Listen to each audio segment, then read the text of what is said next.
Hello everyone, welcome to Writing Quest. My name is Brendan Pugh, and in today's episode we're going to talk about the first book of the Wheel of Time series, which I have finally read, called Eye of the World. Huzzah!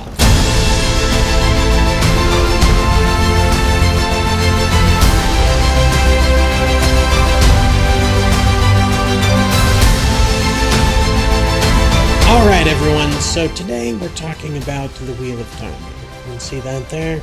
A little focus, there we go. The Eye of the World, book 1 of the Wheel of Time series, a 15 book series, 15 with the prequel, I think, series that was started by Robert Jordan and unfortunately he passed away, and Brandon Sanderson picked up the last few books, and it's one of the best series, I'm told, of all time, and I have never read it, and so I'm reading it for the first time. So this is my read-along video for Eye of the World. Before I get into it, I do want to address something. I have watched the TV show. I watched the TV show before I read the books. I'd tried to read the books before and I couldn't really get interested. One of my siblings really loves this story, loves this a lot, and he's always been wanting to get me into it.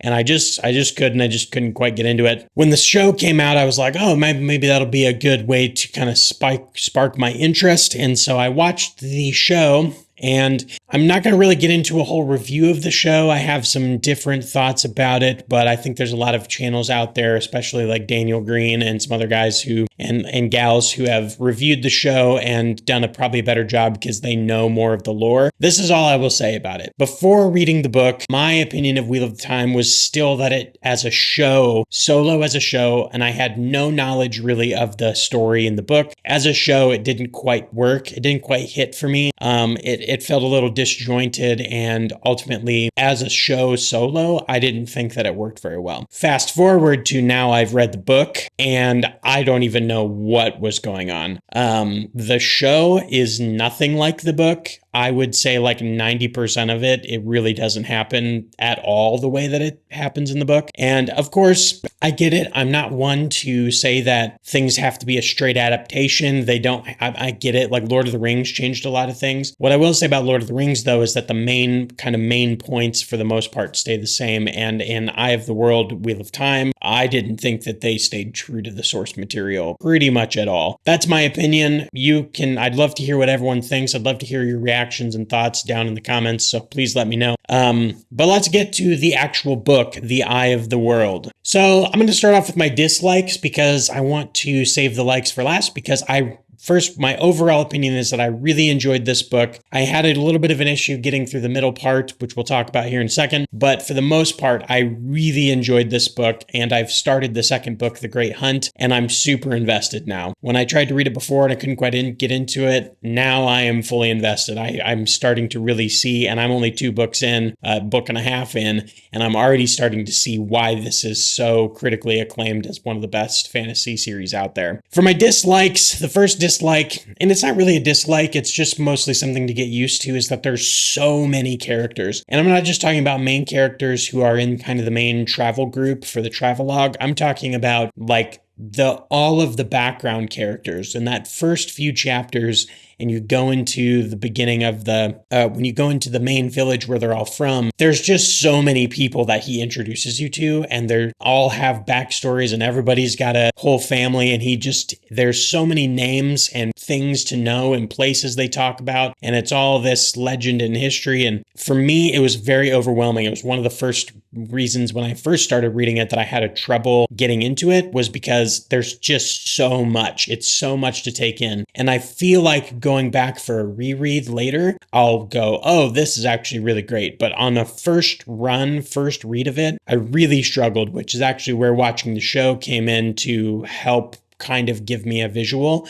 Obviously, it's not a straight over visual, but it kind of helped buffer the initial shock of like, there's so much happening right now. Next is there's a lot of exposition, and I'm a fan of long series. I do like lots of exposition, but I just felt like there's points in the story where there's just a lot, and I think this is a main kind of gripe about the series, particularly this first book that I've heard online that I've seen from other people, is that there's just a lot of exposition and some of it is really not necessary. But I also at the same time understand Robert Jordan is trying to build this massive world and this huge scope of a story.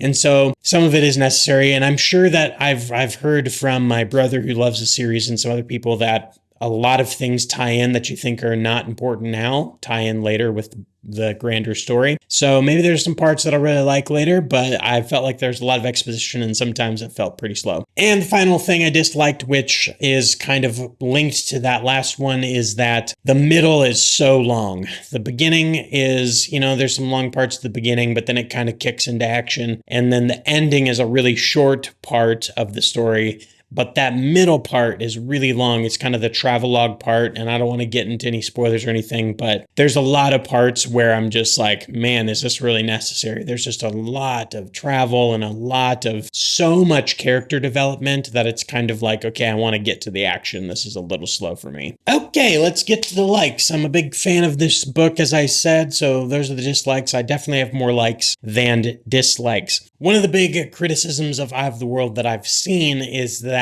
the beginning of the story basically opens like the Lord of the Rings, the Fellowship of the Rings, where they have a problem happens, and then they all go on a quest. And most of the characters are very reminiscent of Lord of the Rings, such as there's the Gandalf character, and there's the Aragorn character, etc., etc. Personally, as a fan of high fantasy and classical fantasy, I didn't find this a problem. It actually was one of the things that helped ground me in the story, because there was so much other new information being thrown at me that this part was actually like, oh, okay, this is kind of familiar, and it was familiar enough that it kept me interested in the story. Like number 2 is that the characters are very diverse. I really felt like they're very, there's a lot of different characters, which there's so many that was a kind of a problem, but they're very diverse in who they are and what they are and where they come from and all those kinds of things. I love that throughout the whole book, really, they go through to so many different places, and he does a really good job of distinguishing the places. Like when you're in this city, it really feels like this city is different from this city, and this city is different from this city. That's probably one of the strengths that I'm seeing really early, which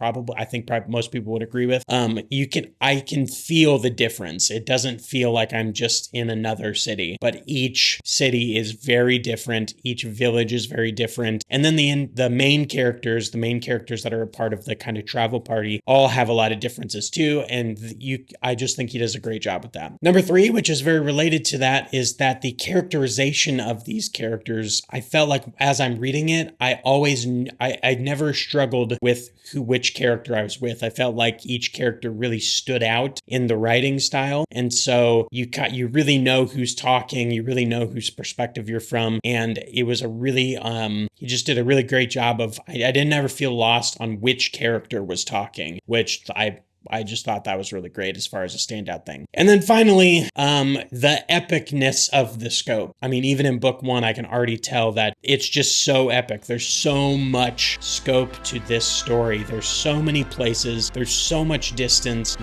All the different groups that are talked about, and the legends and the myths and the everything. I'm just really excited to get through the whole scope. I definitely feel like, as I know that I'm only getting such a small glimpse of the story, of the whole grand scope of the story in this one book, and so I'm really excited to read further to officially discover the grand scope of the world that the Wheel of Time is set in. I hope you really like this video. I really love this book. I hope you check it out.